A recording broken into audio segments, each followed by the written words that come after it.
ایسا محلہ ہے وہاں مستحق اور کوئی ضرورت مند ہے تو اس کی مدد کرنی چاہیے. یہ بھی کام مسجد کے ساتھ ہونا چاہیے. یہ مسجد کی اصل آبادی ہے. تو اللہ تعالیٰ جو مسجدیں آباد کرتے ہیں ان کے بارے میں اللہ تعالیٰ نے یہ گواہی دی ہے. انما یامر مساجد اللہ من آمن باللہ والیوم الآخر. مسجدوں کو صرف وہی لوگ آباد کرتے ہیں جو اللہ پر اور آخرت کے دن پر ایمان رکھتے ہیں. یعنی یہ ایمان کی علامت ہے کہ انسان مسجدوں کو آباد کرنے والا ہو, مسجدوں کو آباد کرنے والا ہو. انما یامر مساجد اللہ من آمن باللہ والیوم الآخر. اللہ پر ایمان رکھتا ہے اور آخرت کے دن پر ایمان رکھتا ہے. آخرت کے دن پر ایمان رکھنے کا کیا معنی ہے کہ اس کو مرنے کی فکر ہے اور اللہ کے سامنے پیش ہونے کا اس کو احساس ہے کہ میں نے اللہ کے سامنے پیش ہونا ہے, اپنے مال کا بھی حساب دینا ہے, اپنی زندگی کا بھی حساب دینا ہے, کمایا کہاں سے تھا, خرچ کہاں کیا تھا, اور جس کا پتہ تھا اس پر عمل کیا کیا تھا. اس چیز کا ہر وقت احساس رہنا چاہیے انسان کو. من آمن باللہ والیوم الآخر واقام الصلاۃ, اور نماز قائم کرتا ہے.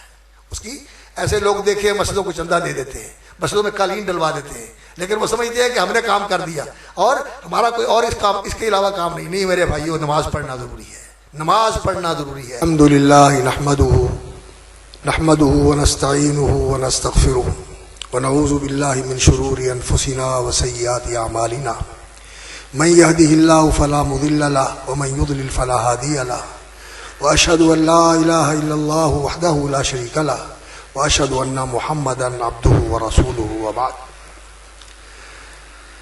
اصحاب الفضیلہ, علماء کرام, بالخصوص فضیلت الشیخ مولانا عبدالرشید ضیاء صاحب اور فضیلت الشیخ اخونا الکریم مولانا عابد مجید مدنی صاحب, اور عزت مآب مہمانان گرامی, بالخصوص گرامی منزلت مہر عبداللہ صاحب اور ان کے برادر مہر عطاء الرحمان صاحب اور ان کے رفقا میاں بشارت گیل صاحب اور دیگر جو ان کے ساتھ نیکی کے کاموں میں شریک اور معاون ہیں, اور وہ تمام احباب گرامی جو اس مجلس کے اندر تشریف فرما ہے. واقعتاً یہ بڑا سعادت کا اور خوشی کا موقع ہے کہ اس زمین کے اوپر, یہ جو قطعہ زمین ہے, یہاں اللہ کے گھر کی بنیاد رکھی جا رہی ہے. اور رسول اکرم صلی اللہ علیہ وسلم کا فرمان ہے کہ اللہ رب العزت کو روئے زمین پر جو سب سے زیادہ محبوب اور پسندیدہ جگہ ہے وہ یہی مسجد ہوتی ہے, جہاں مسجد بنائی جاتی ہے اللہ کی عبادت کے لیے, اللہ کا نام لینے کے لیے, اللہ کی توحید بیان کرنے کے لیے, رسول اللہ صلی اللہ علیہ وسلم کی سنت بیان کرنے کے لیے. جہاں مسجد بنائی جاتی ہے یہ جگہ اللہ رب العزت کو سب سے زیادہ محبوب جگہ ہوتی ہے. اور رسول اکرم صلی اللہ علیہ وسلم نے جو دعا سکھائی ہے ہمیں اذان کے بعد, یہ اذان جو ہے یہ اسلام کی مکمل دعوت ہے. اسلام کی دعوت کیا ہے جو اذان میں ہر روز ہم سنتے ہیں, 5 بار سنتے ہیں, یہ اسلام کی مکمل دعوت ہے. اس میں کیا ہے, اس میں اللہ کی بڑائی کا اعلان ہے. دنیا میں جتنے بھی بڑے ہیں, دنیا میں جتنے بھی بڑے ہیں, ان کی بڑائی صرف مذموم ہے, گمان ہے. حقیقت میں بڑائی اگر ہے تو صرف اللہ کے لیے ہے. اللہ اکبر, سب سے بڑا وہ ہے.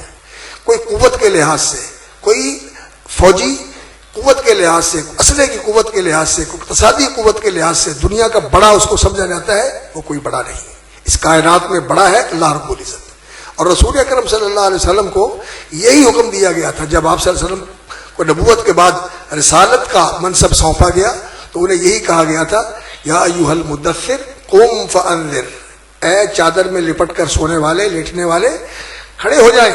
فانذر, اور لوگوں کو خبردار کر دے, آگاہ کر دے. لوگ سوئے ہوئے ہیں, لوگ غفلت میں ہیں, لوگ بالکل بے ہوش ہیں, مدہوش ہیں, ان کو خبردار کر دے, جگا دے ان کو. وَرَبَّكَ فَكَبِّرْ, اور اپنے رب کی بڑائی کا اعلان کر دے.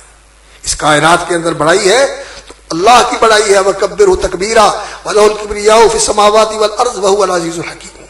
تو اللہ کی بڑائی کا اعلان کرنا کہ اللہ سب سے بڑا ہے, یہ صرف ایک لفظ نہیں ہے جو انسان منہ سے ادا کر دیتا ہے, بلکہ یہ ایک حقیقت ہے جس کا ادراک اور جس کا احساس اور شعور ہمارے اندر ہونا چاہیے. ہم اللہ رب العزت کو سب سے بڑا جانے, مانے, سمجھے, اور جو چیز اللہ کے ساتھ جڑی ہوئی ہے اس کو بھی پھر بڑا مانے. جو اللہ کے ساتھ جڑی ہوئی ہے, بیت اللہ اللہ کا گھر, کلام اللہ اللہ کا قرآن, عباد اللہ اللہ کے بندے جو اللہ کے ساتھ جڑے ہوئے ہیں, اولیاء اللہ, انبیاء اللہ, جن کو اللہ نے نبی بنایا ہے, اللہ کے رسول, اللہ کے فرشتے, جن کو اللہ کے ساتھ نسبت ہے, ان کی بھی تکریم کرنا اور ان کا احترام کرنا، یہ اس کے بارے میں رسول اکرم صلی اللہ علیہ وسلم نے فرمایا کہ من بنا للہ مسجدا بنى اللہ لہ بیتا فی الجنہ، جو مسجد بناتا ہے اللہ رب العزت اس کے لیے جنت میں گھر بنا دیتے ہیں۔ اور اس میں نبی صلی اللہ علیہ وسلم نے ایک بات بتائی ہے، فرمایا کہ وہ اس اللہ کے گھر کو بنا کر کوئی اپنے لیے اعزاز، کوئی اپنے لیے امتیاز، کوئی خصوصیت اور کوئی اسپیشلٹی یہ کوئی نہیں چاہتا، اللہ کا گھر بنا کے اللہ کے بندوں کے لیے وقف کر دیتا ہے اور اس گھر کا خادم ہوتا ہے، اس گھر کا خادم ہوتا ہے۔ نظم و نسق کو مضبوط رکھنے کے لیے اور مضبوط توانا رکھنے کے لیے اور محفوظ رکھنے کے لیے تو ٹھیک ہے کہ انسان اس کے اوپر نگرانی بھی کرے اور اس کا کنٹرول جو ہے نا وہ اچھے ہاتھوں میں دے، لیکن وہاں مسجد میں آ کے بندہ و محتاج و غنی ایک ہوئے، تیری سرکار میں پہنچے تو سبھی ایک ہوئے، کوئی بڑا نہیں، اللہ کے گھر میں آ کے سب برابر ہوتے ہیں، سب برابر ہوتے ہیں۔ تو انسان کے اندر یہ شعور ہونا چاہیے کہ اللہ کے گھر میں آتا ہوں، اللہ بڑا ہے اور مجھے اللہ نے شرف بخشا ہے کہ مجھے اس کی بارگاہ میں حاضری کی سعادت نصیب ہوئی ہے۔ یقین جانیے یہ بہت بڑا اعزاز ہے کہ انسان مسجد میں آئے اور اسے اللہ کی بارگاہ میں جھکنے کا اور اللہ سے ہم کلام ہونے کا اللہ تعالیٰ شرف نصیب کرے، یہ شرف ہے۔ ہم اگر کسی بڑے آفیسر کو ملتے ہیں، کسی سیکٹری کو ملتے ہیں، گورنر کو یا صدر کو یا وزیر اعظم کو ملتے ہیں تو ہم سمجھتے ہیں کہ ہمارے لیے بہت بڑا اعزاز ہے۔ تو اللہ رب العزت وہ ذات عالی ہے جو پوری کائنات کا فرما روا ہے، الملک الحق، اور پوری کائنات کو سنبھالنے والا اور کنٹرول کرنے والا اور چلانے والا ہے۔ ہم اس کی بارگاہ میں آ کے اس سے ہم کلام ہوتے ہیں، اسے مناجات کرتے ہیں اور اس کے سامنے اپنی نیاز مندی اور اپنی بندگی اور اپنی اللہ کے ساتھ محبت کا اظہار کرتے ہیں۔ تو اللہ رب العزت یہ نہیں کہ یہاں دھکے پڑتے ہیں، یہ نہیں کہ یہاں ہٹو بچو کے لیے لوگوں کو دھتکارا جاتا ہے اور لوگوں کو پیچھے ہٹایا جاتا ہے، پروٹوکول لگا ہوا ہے اور روٹ لگا ہوا ہے اور یہاں تم آ نہیں سکتے، کھڑے نہیں ہو سکتے، نہیں۔ اللہ اکبر۔ رسول اکرم صلی اللہ علیہ وسلم نے فرمایا جب بندہ آ کے نماز کے لیے کھڑا ہوتا ہے تو اللہ اپنی رحمتوں کے ساتھ اس کی طرف متوجہ ہو جاتا ہے، اللہ عرش پر ہے، اس کے باوجود جو نمازی ہوتا ہے اللہ رب العزت کی رحمتیں اس کے سامنے ہوتی ہیں اور اللہ تعالیٰ کے جلوے اس کے سامنے ہوتے ہیں۔ اور رسول اکرم صلی اللہ علیہ وسلم نے فرمایا پھر اس کو قبلے کی طرف منہ کر کے تھوکنا نہیں چاہیے کہ اللہ رب العزت اپنی رحمتوں اور اپنے جلووں کے ساتھ اس کے سامنے ہے، اللہ کا ادب اور اللہ کی تعظیم کرنی چاہیے۔ اور اسی طرح جب وہاں نماز کے اندر انسان کھڑا ہوتا ہے تو انسان کو آنکھیں نیچی رکھنی چاہیے، آسمان کی طرف نگاہ نہیں اٹھانی چاہیے، یہ بے ادبی ہے، یہ بے ادبی ہے نگاہ آسمان کی طرف اٹھانا۔ اور اللہ اکبر، یہ نماز انسان کے لیے بہت بڑا اعزاز ہے اور دین کی یہ اساس ہے، دین کی بنیاد ہے نماز، عماد الدین رسول اکرم صلی اللہ علیہ وسلم نے فرمایا ہے۔ اگر نماز ہے تو دین ہے اور اگر نماز نہیں ہے تو دین نہیں ہے۔ اس لیے میں کہوں گا ہمیں سب کو یہ کوشش کرنی چاہیے اپنے گھروں میں اپنی اولادوں کے ساتھ اور اپنے متعلقین کے ساتھ کوشش کرنی چاہیے کہ ہم ان کو نمازی بنائیں، ان کو نمازی بنائیں، نمازی بنیں۔ اس سے دین زندہ رہتا ہے، اس سے دین توانا رہتا ہے، اس سے دین پھلتا پھولتا ہے اور انسان کی زندگی کے اندر نور بن جاتا ہے، زندگی بن جاتا ہے اور اطمینان اور سکون کا سبب بن جاتا ہے۔ اور اگر نماز زندگی سے نکل جائے تو یقین جانیے کہ دین باقی نہیں رہتا، دین باقی نہیں رہتا۔ رسول اکرم صلی اللہ علیہ وسلم کا فرمان ہے کہ سب سے پہلے جب انسان کا دینی زوال شروع ہوتا ہے تو کیا ہوتا ہے کہ اس کی نماز میں خشوع نہیں رہتا، اس کی نماز کا خشوع ختم ہو جاتا ہے۔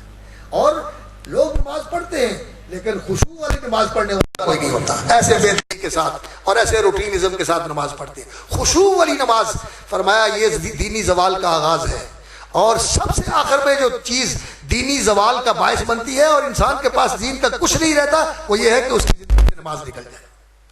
زوال یہیں سے شروع ہوتا ہے کہ نماز کا خشوع ختم ہو گیا اور اس کی انتہا یہ ہوتی ہے کہ انسان کی زندگی کے اندر سے نماز نکل گئی۔ تو اس لیے میرے بھائیوں رسول اکرم صلی اللہ علیہ وسلم نے فرمایا ہے امر ببناء المساجد فی الدور، گھروں کے اندر، محلوں کے اندر، سوسائٹیوں کے اندر مسجدیں بنانے کا حکم دیا ہے اور فرمایا وَأَن تُنَظَّفَ وَأَن تُطَيَّبَ، مسجدوں کو صاف ستھرا رکھا جائے۔ اس لیے میں کوشش کرتا ہوں کہ اپنے احباب جو مسجد بنانے والے ہیں ان سے کہوں کہ یہ طہارت خانے وغیرہ جو چیزیں ہوتی ہیں نا ان کو ذرا ایسا بنایا جائے کہ ان کا جو کوئی اس طرح کا ماحول ہوتا ہے، بو وغیرہ ہوتی ہے، وہ مسجد کی طرف نہ جائے۔ ان کو ایسی جگہ پہ بنائیں جہاں مسجد کا ماحول ان کے ساتھ آلودہ نہ ہو، مسجدیں خوشبودار رہیں، مسجدیں پاکیزہ رہیں۔ اور جو لوگ مسجدوں کے ساتھ وابستہ ہوتے ہیں میں ان سے بھی کہوں گا کہ انتطیبہ، انہیں پاک صاف رکھو۔ جب ابراہیم علیہ السلام نے اور حضرت اسماعیل علیہ السلام نے اللہ کے کہنے پر گھر بنایا تو اللہ رب العزت نے ان سے فرمایا اللہ اکبر. طہرا بیتی للطائفین والعاکفین والرکع السجود. طہرا بیتی للطائفین والقائمین والرکع السجود. طواف کرنے والوں کے لیے، رکوع و سجود کرنے والوں کے لیے، یہاں آ کر قیام کرنے والوں کے لیے میرے گھر کو پاک رکھو. گھر کو پاک رکھنے کا یہ معنی ہے ایک تو مسجد کا تقدس ملحوظ رکھا جائے. جب بھی کوئی مسجد میں آئے مسجد کی عظمت کو ملحوظ رکھے، وہاں آ کے اپنی آواز کو پست کر لے کہ یہ اللہ کا گھر ہے، یہ اللہ کا گھر ہے. یہاں اونچی نہیں بولنا، یہاں اونچی نہیں بولنا، اور یہاں کسی پر چودر نہیں جگانی، اور کسی کو غلط نہیں کہنا، کسی کو پیچھے نہیں دھکیلنا. حتیٰ کہ رسول اکرم صلی اللہ علیہ وسلم نے فرمایا ہے کہ جو مسجد میں آتا ہے پہلے وہ پہلی جگہ پہ بیٹھ جائے، اور کسی کے لیے یہ حق نہیں ہے کہ وہ اپنی جگہ مسجد میں مخصوص کرے کہ وہاں میں نے بیٹھنا ہے. اپنے لیے جگہ مخصوص کرنے کا کسی کو حق نہیں. جو پہلے آئے وہاں بیٹھ جائے، اور کسی کو اٹھانا پھر اس کو پیچھے کر دینا یہ قطعاً غلط بات ہے. مسجد میں جو آئے جہاں اس کو جگہ مل گئی ہے وہ بیٹھ جائے. اور رسول اکرم صلی اللہ علیہ وسلم نے فرمایا یہ جو آنے والے ہیں مسجد کے اندر یہ سارے اللہ کے مہمان ہوتے ہیں. مہمان کی عزت کرنی چاہیے. اس لیے جو مسجدوں میں کام کرتے ہیں انہیں اللہ کے ان مہمانوں کی عزت کرنی چاہیے. اور جو مسجد میں آتے ہیں رسول اکرم صلی اللہ علیہ وسلم نے فرمایا کہ اللہ تعالیٰ ان کے لیے جنت کے اندر مہمانی تیار کرتے ہیں. ریفریشمنٹ ان کے لیے جنت میں تیار ہوتی ہے. یہ دنیا کی ریفریشمنٹ تو ہم لیتے رہتے ہیں، لیکن جنت کے اندر اللہ تعالیٰ ان کے لیے جنت کے اندر مہمانی اور ریفریشمنٹ کا انتظام کر دیتے ہیں. تو جنت کے اندر گھر بنانے کے لیے اور جنت کے اندر اپنے آپ کو رسول اکرم صلی اللہ علیہ وسلم کی رفاقت میں آپ کے صحابہ کے ساتھ اکٹھا کرنے کے لیے انسان کو مسجدوں کو آباد کرنا چاہیے. رسول اکرم صلی اللہ علیہ وسلم کی ایک حدیث سنا کر میں بات ختم کرتا ہوں. رسول اکرم صلی اللہ علیہ وسلم نے فرمایا کہ اللہ رب العزت قیامت والے دن فرمائیں گے این جیرانی، میرے پڑوسی کہاں ہیں، میرے پڑوسی کہاں ہیں. تو فرشتے کہیں گے یا اللہ کون تیرا پڑوسی ہو سکتا ہے، تو عرشوں کے اوپر ہے، عرش کے اوپر ہے، اور تیرا پڑوسی کون ہو سکتا ہے. تو رسول اکرم صلی اللہ علیہ وسلم نے فرمایا میرے پڑوسی کون ہیں. این عمار المساجد، کہاں ہیں مسجدوں کو آباد کرنے والے، لاؤ ان کو، یہ میرے پڑوسی ہیں، یہ میرے گھروں کو آباد کرتے ہیں. تو مسجد کو آباد کرنا، اور مسجد کی آبادی صرف یہ نہیں کہ بلڈنگ بنا دے، مسجد کی آبادی صرف یہ نہیں کہ اس کا رنگ و روغن کر دے، مسجد کی آبادی صرف یہ نہیں کہ اس میں قالین بچھا دے، اے سی لگا دے، یہ کر دے. یہ مسجد کی آبادی نہیں ہے. مسجد کی آبادی جو ہوتی ہے وہ اللہ کے ذکر کے ساتھ ہوتی ہے، وہ علم اور تعلیم کے ساتھ ہوتی ہے، وہ تزکیہ اور تربیت کے ساتھ ہوتی ہے. یہ مسجد کی اصل آبادی ہے. رسول اکرم صلی اللہ علیہ وسلم نے جب مسجد نبی بنائی تو وہ اتنی شاندار بلڈنگ نہیں تھی. اوپر کھجور کی ٹہنیوں کی چھت تھی، اور کسی سیمنٹ کے بغیر صرف پتھر جوڑے ہوئے تھے. جیسے آپ پہاڑی علاقوں میں دیکھتے ہو کہ لوگ دیوار بناتے ہیں، چھوٹے موٹے پتھر جوڑ کے وہ دیوار کھڑی کر دیتے ہیں. ایسی نبی صلی اللہ علیہ وسلم کی مسجد کی دیوار تھی. اور جو قبلے کی دیوار تھی وہاں رسول اکرم صلی اللہ علیہ وسلم نے کھجوروں کے تنے ایک ساتھ جوڑ کے اس دیوار کو بنایا ہوا تھا. اور جب بارش ہوتی تھی تو مسجد ٹپکتی تھی، اور نیچے رسول اکرم صلی اللہ علیہ وسلم نے موٹی دانوں والی ریت بچھائی ہوئی تھی. جو سعودی عرب میں رہے ہیں ان کو پتہ ہے کہ وہاں ریت ہوتی ہے جو کنکروں والی، موٹے موٹے دانوں والی، تو وہ بچھائی ہوئی تھی. اور کئی دفعہ ایسا ہوتا تھا کہ بارش ہوئی اور رسول اکرم صلی اللہ علیہ وسلم نے اس گیلی زمین کے اوپر سجدہ فرمایا، اور آپ صلی اللہ علیہ وسلم کی پیشانی مبارک پر اس کے اثرات ہوتے تھے، اور وہ ریت جو ہے آپ صلی اللہ علیہ وسلم کے ماتھے مبارک کے اوپر لگی ہوئی ہوتی تھی. تو ایسی مسجد تھی رسول اکرم صلی اللہ علیہ وسلم کی. آج ہم مسجدوں کے اوپر خرچ بہت کرتے ہیں، بلڈنگوں کے اوپر، اس کی زیب و زینت کے اوپر، لیکن اس کی آبادی کے اوپر توجہ نہیں دیتے. اس کی آبادی علم و ایمان کے ساتھ ہے، اس کی آبادی دین کی تعلیم و تربیت کے ساتھ ہے، تزکیے کے ساتھ ہے. ایسا ماحول ہونا چاہیے. اور ایک میں اور چیز کا بھی اضافہ کرتا ہوں اس کے ساتھ کہ مسجد کو ایسا بنانا چاہیے کہ یہ محلے کے ساتھ جڑے، محلے کو جوڑے اپنے ساتھ، محلے والوں کو بلائے، محلے والوں کو دعوت دے، اور وہ مسجد میں آئے. جوانوں کو، بچوں کو، خواتین کو، بوڑھوں کو اور جوانوں کو، سب کو مسجد میں آنے کی دعوت دی جائے، اور مسجد میں ان کے لیے ماحول بنایا جائے تعلیم کا، تربیت کا، تزکیے کا، اصلاح کا. یہ بہت ضروری ہے. اور اس کے لیے مسجد کے اندر ایسا بھی انتظام ہونا چاہیے، درس قرآن ہو، درس حدیث ہو، اور مسجد کے ساتھ کوئی ایسا سسٹم ہونا چاہیے کہ اگر کوئی وہاں آتا ہے ضرورت مند تو اس کی مدد کر دی جائے. اور اگر کوئی ایسا محلہ ہے، یہ تو ماشاءاللہ پوش آبادی ہے، اگر کوئی ایسا محلہ ہے وہاں مستحق اور کوئی ضرورت مند ہے تو اس کی مدد کرنی چاہیے. یہ بھی کام مسجد کے ساتھ ہونا چاہیے. یہ مسجد کی اصل آبادی ہے. تو اللہ تعالیٰ جو مسجدیں آباد کرتے ہیں ان کے بارے میں اللہ تعالیٰ نے یہ گواہی دی ہے، انما یعمر مساجد اللہ من آمن باللہ والیوم الآخر. مسجدوں کو صرف وہی لوگ آباد کرتے ہیں جو اللہ پر اور آخرت کے دن پر ایمان رکھتے ہیں. یعنی یہ ایمان کی علامت ہے کہ انسان مسجدوں کو آباد کرنے والا ہو، مسجدوں کو آباد کرنے والا ہو. انما یعمر مساجد اللہ من آمن باللہ والیوم الآخر، اللہ پر ایمان رکھتا ہے اور آخرت کے دن پر ایمان رکھتا ہے. آخرت کے دن پر ایمان رکھنے کا کیا معنی ہے کہ اس کو مرنے کی فکر ہے اور اللہ کے سامنے پیش ہونے کا اس کو احساس ہے کہ میں نے اللہ کے سامنے پیش ہونا ہے، اپنے مال کا بھی حساب دینا ہے، اپنی زندگی کا بھی حساب دینا ہے، کمایا کہاں سے تھا، خرچ کہاں کیا تھا، اور جس کا پتہ تھا اس پر عمل کیا کیا تھا. اس چیز کا ہر وقت احساس رہنا چاہیے انسان کو. من آمن باللہ والیوم الآخر واقام الصلاۃ، اور نماز قائم کرتا ہے. اس کی ایسے لوگ دیکھے مسجدوں کو چندہ دے دیتے ہیں، مسجدوں میں قالین ڈلوا دیتے ہیں، لیکن وہ سمجھتے ہیں کہ ہم نے کام کر دیا اور ہمارا کوئی اور اس کے علاوہ کام نہیں. نہیں میرے بھائیو، نماز پڑھنا ضروری ہے، نماز پڑھنا ضروری ہے. نماز کے بغیر یقین جانیے رسول اکرم صلی اللہ علیہ وسلم نے فرمایا ہے کہ جتنے انسان نیکی کام کرتا ہے نا وہ اس کے محفوظ ہوتے ہیں، لیکن قیامت والے دن ہوگا یہ، اللہ رب العزت فرمائیں گے کہ اس بندے کی نماز دیکھو پوری ہے یا نہیں. سب سے پہلے فیصلہ کیا جائے گا خون کا، کون قاتل ہے اور کون مقتول ہے، ان کا فیصلہ ہوگا. اور اس کے بعد کہا جائے گا کہ اس کی نماز دیکھو، نماز پوری ہے یا نہیں. اور اگر نماز پوری نہیں ہوئی، فرائض پورے نہیں ہوئے، تو اللہ تعالیٰ فرمائیں گے کہ اسے نوافل دیکھو جس سے اس کے فرائض کی کمی پوری ہوتی ہو. اگر فرائض مکمل تھے تو وہ نوافل کے ساتھ درجہ بڑھ جائے گا، اور اگر فرائض میں کمی تھی تو نوافل کے ساتھ ان کی تلافی ہو جائے گی، ان کو پورا کر دیا جائے گا. اور اگر نوافل کے ساتھ یا نفل نماز کے ساتھ انسان کے فرائض پورے نہیں ہوتے تو اللہ رب العزت فرمائیں گے کہ اس کو جہنم میں بھیجو، جہنم کے اندر یہ نماز چھوڑنے کی سزا بھگت کے آئے، پھر اس کی نیکیوں کا اس کو بدلہ ملے گا. نماز چھوڑنے والے کے لیے نماز پوری کرنے بغیر جنت میں جانا مشکل ہے. اس لیے میرے بھائیو نمازی بنو اور نمازی بناؤ، اور نماز کی ترغیب دلاؤ، لوگوں کو بلاؤ، لوگوں کو لے کے آؤ، اور لوگوں کے ساتھ رابطے کرو، لوگوں سے ملاقاتیں کرو، ان کو کہ آؤ نماز کے لیے، آؤ نماز کے لیے. آبادیاں ہوتی ہیں نماز سوسائٹیوں کی، ہزاروں لوگ وہاں رہتے ہوتے ہیں لیکن مسجد میں چند لوگ ہوتے ہیں. ایسا نہیں ہونا چاہیے، مسجدوں کو آباد کرنا چاہیے. جتنی مسجدیں آباد ہوں گی اتنی اللہ کی رحمتیں برسیں گی اور اتنی اللہ رب العزت کی طرف سے برکتیں نازل ہوں گی. اور جب مسجدیں ویران ہوں گی تو پھر اللہ رب العزت کی ناراضگی کا سامنا کرنا پڑتا ہے. اور یہ دنیا، اللہ رب العزت نے بیت اللہ کو فرمایا جعل اللہ الکعبۃ البیت الحرام قیاما للناس، یہ کعبۃ اللہ جو ہے یہ لوگوں کے قیام اور تحفظ اور ان کے وجود اور بقا کا ضامن ہے. اور یہ مسجدیں ساری بیت اللہ کی بیٹیاں ہیں، یہ بیت اللہ کی طرف منہ کر کے یہ بیت اللہ کا امتداد ہے، یہ اس کا اللہ اکبر اس کو آگے بڑھایا ہے، اس کے اندر ایکسٹینشن ہے جو اللہ رب العزت کی طرف سے ہوتی ہے کہ مسجدیں بنتی ہیں جو بیت اللہ کے رخ کے اوپر ہے. تو جب تک یہ مسجدیں ہیں دنیا کے اندر اس وقت تک یہ دنیا قائم ہے. جب مسجدیں ویران ہو جائیں گی، جب مسجدوں میں نمازی نہیں رہیں گے تو یہ دنیا بھی قائم نہیں رہے گی، اللہ رب العزت اس کی بھی ساتھ لپیٹ دیں گے. تو مسجدوں کو آباد کرو، مسجدوں کو بناؤ اور انہیں آباد کرو. اور یہاں ایک اور بات کا بھی میں اضافہ کرنا چاہتا ہوں کہ جو مسجد کے ساتھ جڑے ہوتے ہیں، محترم عبداللہ صاحب نے بھی یہ بات کہی، بڑی اچھی بات کہی کہ علماء یہ جو مسجد کے اندر خطبہ دیتے ہیں، نماز پڑھاتے ہیں، خدمت کرتے ہیں، یہ ہمارے محترم ہیں، ان کی عزت کرنی چاہیے، ان کی تکریم کرنی چاہیے، ان کا لحاظ اور خیال کرنا چاہیے. حیرانی ہوتی ہے بڑی اس بات پر کہ مسجد کے اوپر تو کروڑوں روپیہ لگا ہوا ہے اور امام اور قاری کو جو تنخواہ دیتے ہیں تو کہتے ہیں کہ دسیدی شرم ہوتی ہے. اور خدا کے بندو شرم آتی ہے تو کیوں اتنی تھوڑی تنخواہ رکھی ہوئی ہے؟ عزت کرو ان کی، اکرام کرو ان کا، احسان کرو ان کے ساتھ، بے نیاز کرو ان کو. اور پھر وہ بیچارے اپنے گزران کرنے کے لیے کوئی ٹیوشن پڑھاتا ہے، کوئی کیا کرتا ہے، کوئی کیا کرتا ہے. مسجدوں کو آباد کرنے کے لیے ان کو فارغ کرو اور انہیں بٹھاؤ مسجدوں کے اندر کہ یہ قرآن کا درس دیں، قرآن کی تعلیم دیں اور لوگوں کے بچوں کو پڑھائیں، مسجد میں آئیں. اور مسجد اسی طرح آباد ہوتی ہے کہ وہاں ہر وقت اللہ کا نام لینے والے موجود ہوں، اللہ کی دین کی تعلیم دی جاتی ہو. یہ نہیں کہ نماز پڑھی اور اس کے بعد بند کر دیا اور لے کے لگایا ہوتا ہے جی ہاں درس بھی نہیں کو دے کر سکتا. ٹھیک ہے، نظم کے لیے تو یہ ضروری چیزیں ہیں، لیکن آپ اس کا بندوبست کریں کہ وہاں تعلیم و تربیت کا اور تزکیہ اور احسان کا سلسلہ جو ہے چلتا رہے.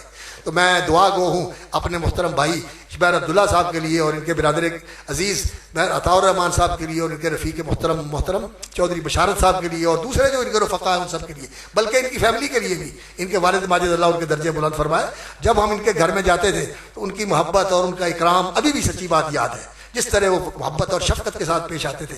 اور یہ بھی اللہ تعالیٰ ان کو جزائے خیر دے، بڑی محبت کرتے ہیں، بڑا اکرام کرتے ہیں. اللہ ان کو مزید توفیق عطا فرمائے. اللہ تعالیٰ ان کے جو سارے کام صدقے جو ہیں قبول فرمائے اور ان کے لیے دنیا اور آخرت کی برکتوں کا ذریعہ بنائے. اور جتنے لوگ یہاں آئے ہوئے ہیں میں سب کا بھی شکر گزار ہوں کہ آپ اس مبارک موقع پر تشریف لائے. اللہ رب العزت نے موسم اچھا کر دیا ہے، اب میرا خیال ہے ہمیں جانا چاہیے وہاں اور جا کر جو ہے نا وہ سارے انتظام جو کیا ہوا ہے انہوں نے وہاں اپنی ایک ایک اینٹ رکھ دے. اللہ تعالیٰ برکت فرمائے اور سلامت رکھے. چلتے ہیں وہاں جا کے پھر دعا کریں. ٹھیک ہے قاری صاحب.